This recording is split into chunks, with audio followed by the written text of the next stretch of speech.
I thought that this movie was gonna suck. Like, it was like a gut in my stomach. I was like, man, MCU's falling off. They're done. I am sorry, my mentor. I have failed you. The movie was actually fucking solid, especially with the CGI. And I know Disney has been working their CGI and their writing team like a sweatshop in China. I got my own sweatshop, nigga. Goddamn. But for the Marvels, the CGI was on point. It's like, yo, I went in to go see this movie for Monica Rambeau and her thick ass thighs, Bruh. but I stayed for Kamala Khan and her fucking jokes and her wittiness. YouTube, what's going on? Today we are reviewing the Marvels. Now, I know it is a tough time to be an MCU fan right now. It's even a tough time to be a fucking movie fan right now. It's like it either super flops or it super does well. But either way, we're going to break down the Marvels. Now, with all of the MCU movies after Endgame, I know the two biggest critiques, and there's a lot of them. There's a lot of reasons on why a lot of critics and a lot of fans have been bashing or killing the movies. And don't get me wrong, it's not everybody, but two of the biggest things is that the CGI is trash or rushed or just low quality, or the writing, especially with like the jokes and all of that shit. What I can say is that the Marvels kind of eliminates all of that. There is not super amount of jokes that are super cheesy and corny like in Thor Love and Thunder. There's maybe like 2 or 3 things that like Nick Fury says that is like, yo, come on, bro, you didn't need to say that shit. And it was like a little bit cheesy, but for the most part, the movie was actually fucking solid, especially with the CGI. And I know Disney has been working their CGI and their writing team like a sweatshop in China. I got my own sweatshop, nigga. Goddamn. But for the Marvels, the CGI was on point. The writing, it could have been better in some points, especially with the villain. There wasn't any jokey jokes like you would see in Thor Love and Thunder. Kamala Khan hit the jokes hard. I actually loved her in this movie, and she fucking stole the show. It's like, yo, I went in to go see this movie for Monica Rambeau and her thick ass thighs, Bruh. but I stayed for Kamala Khan and her fucking jokes and her wittiness. So let's talk about some things that I liked about this movie, because I'm not gonna lie, I went in thinking that this movie was going to be trash. Oh my God. I really went in thinking that. I let everybody in their Brie Larson hate, their MCU hate. I let the fucking, what's that shit, tomato meter, that shit gave it like a fucking 32 or whatever it was. I thought that this movie was gonna suck. Like, it was like a gut in my stomach. I was like, fuck, man, MCU's falling off. They're fucking done. I am sorry, my mentor. I have failed you. And also keep in mind, another reason why people aren't gonna like this movie is, like, you think about superheroes. What's the majority of the audience base? People believe that it's only men. And maybe there are some girls. Obviously, I'm not saying that girls don't like superhero shit, but majority of it is men. So when you have a superhero movie where it's 3 lead females, directed by a female, and the villain is a female, it's going to be very female. They should have called this shit Sisterhood of the Traveling Marvels. What? There was a lot of things that women or girls like obviously cats. You know, women love cats. There was a scene when they were fucking playing double dutch, and we got to see Monica Rambeau fucking tote that thing around. I fucking love that. I can't.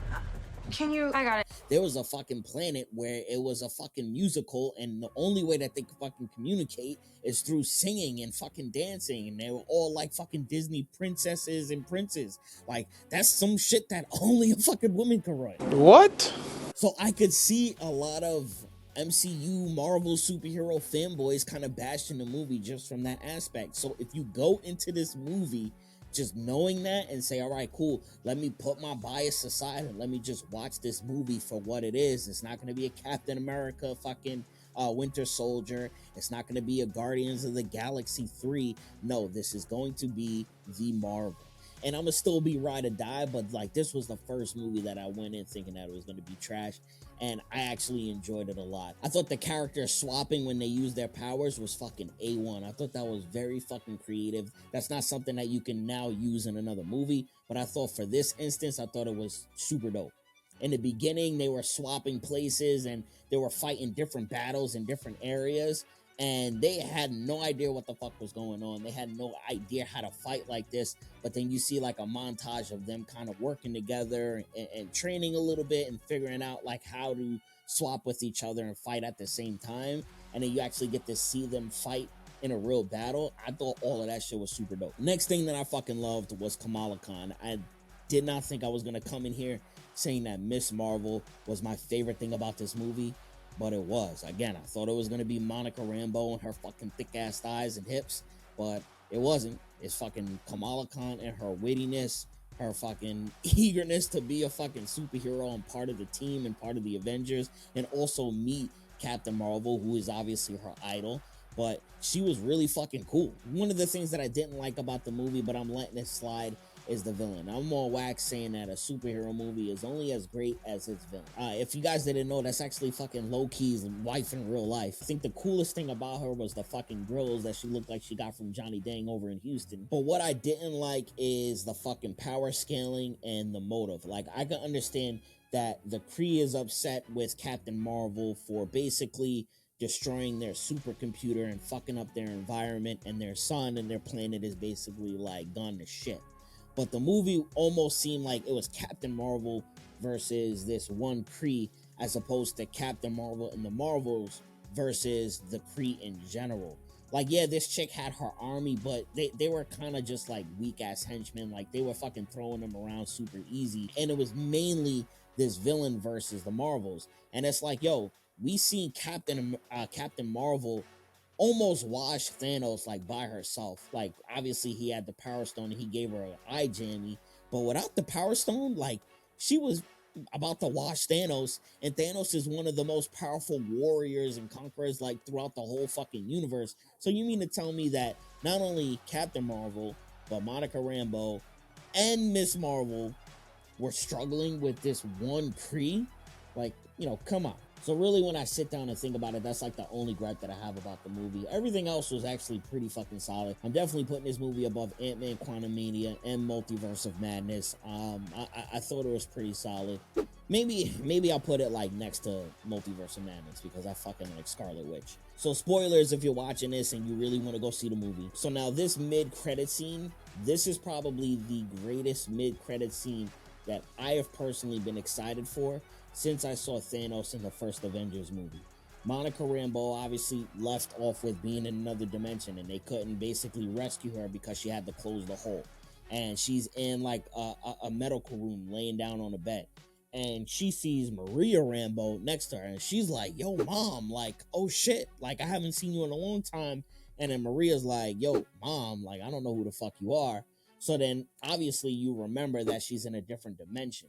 But that's not the fucking cool part. What's cool is the voice that we hear in the fucking background. And then we finally see fucking Beast from X-Men in the fucking room talking to Monica Rambeau. That fucking blew my mind. And then you see the fucking X-Men door in the background. I thought that was incredible. And that is what we fucking needed.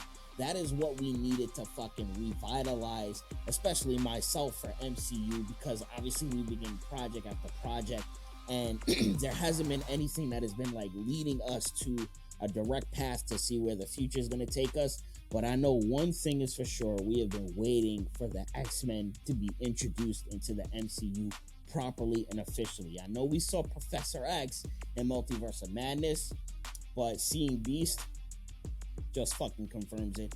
And I know next year the only Marvel movie that we have that's coming out is Deadpool, and I'm fucking hyped. And that is it for this Marvel's review. Like I said, it was a solid movie. I liked it. You know, I would pay $15 to see that shit again.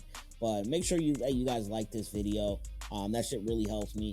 Comment what you think the state of the MCU is right now, where you guys think it's gonna be, or do you think that it fell off, or do you think that it can be revived? Let me know in the comments. And yeah, I will see you guys for the next review. Deuces.